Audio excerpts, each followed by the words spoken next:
Following the failure of WrestleMania 40 for the Bloodline, which saw Jimmy Uso lose to his defecting brother Jay, and Roman Reigns, the tribal chief, humbled for all of his hubris with a loss of his years-long run as the WWE Undisputed Universal Champion to Cody Rhodes. Who in the Bloodline would rise? Well, it would be Solo Sikoa, who decided to get rid of what he deemed the weakest link. Solo would replace Jimmy Uso with the adopted son of legendary Haku, Tama Tonga. Tama was fresh off a big run in New Japan Pro Wrestling, and not far behind him was Tonga Loa, who would soon be added to the ranks. And then, of course, the highly anticipated debut of the Samoan werewolf, Jacob Fatu. This would change the Bloodline as we know it forever. A completely different group of names that were all validated within the long line that connects the Bloodline, actually by blood. Yes, that's all legitimate. Solo Sikoa made his intentions clear. He isn't waiting for Roman Reigns to return and acknowledge him as the head of the table and the new tribal chief. He's simply taking matters into his own hand, and he's getting booed out of arenas for it. Let's acknowledge why WWE fans are really unhappy with Solo Sikoa and the more recent unbelievable upheaval in the Polynesian pro wrestling faction. I'm Kevin Kellum, this is Sportskeeda Wrestling. In less than 100 words or so, can you fantasy book the future of the Bloodline in WWE? Let's hear it in those comments below. Stand back, there's a new wrestling quiz coming through. Check out BrainBuster, the daily quiz that tests your WWE knowledge with winning streaks, stats, and more. It's time to see if you're up for the challenge. You people don't deserve Roman. You got me now. The power and control, the change, all of it could be best exemplified when Paul Heyman, the reliable, yes, consulting wise man of this faction who had been at Roman's side, refused to acknowledge Solo as his tribal chief out of his undying loyalty to his tribal chief, Roman Reigns.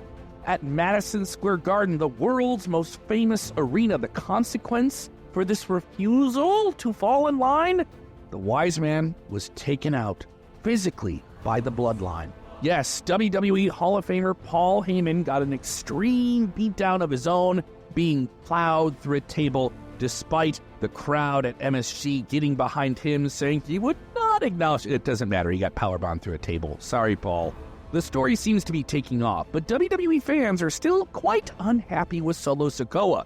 And why could that be? And aren't they supposed to be unhappy with him? One of the petty, shallow arguments from these fickle fans against Solo Sikoa is that he hasn't progressed too much as a character. I'm sorry, but what is this argument? They say he's a stern, silent, badass enforcer, and it's just a trope, and it's been done quite a few times before in wrestling, so it's not exactly new or exciting in a new direction, or it's this. One of the roadblocks he seems to be facing is that his character can't seem to fully connect with WWE fans, but here's how it does connect with WWE fans. He gets booed, and then he's supposed to terrorize the good guy, Cody Rhodes. Some of you want this to be a little bit more complicated than it needs to be, but I'll still get into more of the running arguments against everything Solo out there. Not many are convinced that he's ready for the next level, and honestly, some can make that argument, but hasn't been proven yet because he hasn't been tested at that level just yet. Despite being in the most important storyline on SmackDown, Solo hasn't proven himself to be a WWE Championship challenger in the eyes of many just yet. But the counter-argument to that notion is pretty simple. Yes, he feels he's entitled to these things because he's in the Bloodline. He's entitled to them. He doesn't feel he needs to earn these opportunities, so he simply forces his way into a world title match with Cody Rhodes. Get the pattern here? Yeah. You're not supposed to feel that he's honorable. Roman Reigns made it clear before that Solo Sikoa was the tribal successor to him. But that position seems to have been maybe rushed or stolen, or he's not following orders that were declared from the top from the guy who isn't there, who doesn't want to show up or whatever. Perhaps Solo branching off on his own wasn't the next best step. but it's the step that's been made. And maybe that is the compelling thing that will lead to something else down the line. Yes, patience is something that these same fickle fantasy booking fans who don't see their fantasy on screen need to be patient for. And yeah, perhaps maybe Solo branching off with his own bloodline wasn't the next best step, but the consequences of his actions are what we get to see. But if WWE wanted to introduce names like Tama Tonga and Tonga Loa and Jacob Fatu, who else could have done that? The present new surly version of the bloodline needed to be connected to the fallen previous incarnation. Solo Sikoa is the best option to do that. Another major issue Solo Sikoa has faced is his up and down momentum as a solo superstar, but with a group around him, does that recorrect the course? I mean, this is the guy who had a John Cena feud in late 2023 where he demolished him and sent him packing and maybe prepping him for retirement in their big match in Saudi Arabia. It's a perfect example of that. The story was crafted in a way to build Solo versus Cena in Saudi Arabia, with Solo crushing the greatest of all time and getting the biggest win of his career. The win feels incredibly pointless because WWE proceeded to do not much with him as a solo superstar after that. It's a hard lesson in how to keep a superstar's momentum alive on WWE's monstrous three-ring circus of television week to week heading into WrestleMania, and the follow-up with Solo Sikoa from that big win over Cena was just underwhelming because he just felt like he was back in the same role he was in before that match.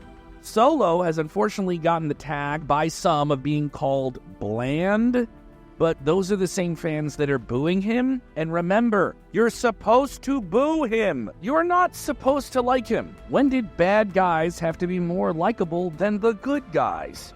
There is some reasonable criticism in some saying he has an overall lack of aura. Yeah, that's a hot word everyone's using, which isn't unusual for a younger wrestler who maybe isn't Roman Reigns, who's leading the faction that Roman Reigns left behind. And maybe the fact that he's the guy who has to take on this role when Roman Reigns isn't there. Yeah, that's not easy. Yes, the worst thing that Solo Sikoa is doing is he's not Roman Reigns. One thing for sure is there's probably been more character growth for Solo Sikoa in the past 3 months than maybe in the 18 months before WrestleMania 40.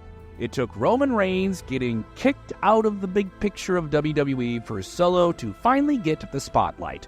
But even when pinning Cody Rhodes and challenging for the WWE Championship at SummerSlam, yeah, that's right, he pinned Cody Rhodes. That was a big moment. He doesn't feel like he's ready. Let's take the example of another body-wrecking up-and-comer in Gunther. After losing the Intercontinental Championship with a record-breaking reign, he went on to win the King of the Ring tournament and earn a championship match for the World Heavyweight title at SummerSlam. And you'd have to wait a month and a half for this, but you're not going to see anybody questioning his position.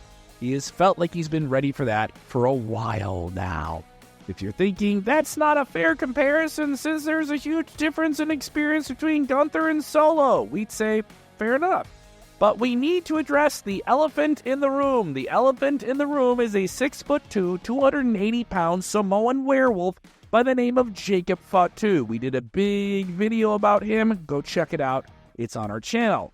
There was a rumor prior to his debut that some people backstage in WWE were afraid that Jacob Fatu was going to overshadow Solo. While the larger wrestling fan base may not be too in the know about Jacob, they may know about him prior to WWE but don't really know him just yet, virtually every veteran and higher up in wrestling promotions has had their eyes on him for quite some time.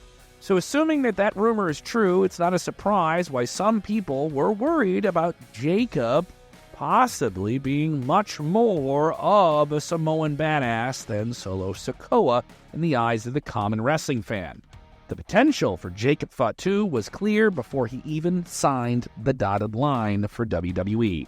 Just a few appearances in, Jacob Fatu seems to be getting better reactions than Solo already. He has a presence in him that legitimizes him without having to say that much. Perhaps the concerns of Jacob Fatu overshadowing Solo are true, but WWE will need to improvise and change things up in the bloodline story if he doesn't overtake Solo in popularity. Is Solo Sikoa actually ready for an all-out war type of feud with Roman Reigns when he returns? Is he ready for the onslaught of Cody Rhodes and everyone who's in his nightmare family? Only time will tell. But right now, it seems a bit unlikely. He's set for the biggest match of his career at SummerSlam 2024, and although we highly doubt he's the one to beat Cody Rhodes, a lot of work is going to have to be put in to fulfill the potential of Solo Sikoa. What do you think? Let us know in those comments below.